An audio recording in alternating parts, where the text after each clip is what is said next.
Hi everyone, today we'll be baking a grain-free cake with no artificial sugar added. To make this, you need half cup almond flour, 1/4 cup of coconut flour, 1/4 cup of milk, 1 egg. I have 1 big ripe banana, 3 tablespoons of olive oil, 1 teaspoon of baking soda added to 1 teaspoon of baking powder and a pinch of salt, 1 tablespoon of coffee powder, some vanilla extract. You'll need about 3 tablespoons of date syrup as a sweetener, a handful of nuts. While we make the batter, we will preheat the oven at 350 degrees Fahrenheit or 180 degrees Celsius. Let's start by adding the banana and mashing it.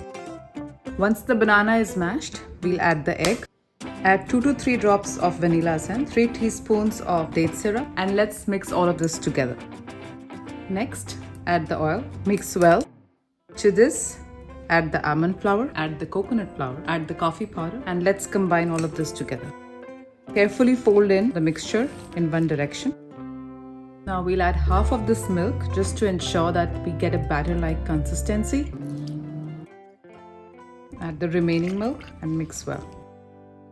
Let's add in the baking powder, the baking soda, and the pinch of salt.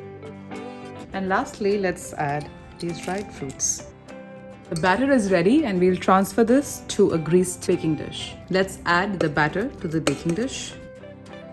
And now, time to bake it. We will bake this at 350 degrees Fahrenheit or 180 degrees Celsius for 40 to 45 minutes. And the cake is ready, and I will allow this to now cool down for about 30 minutes.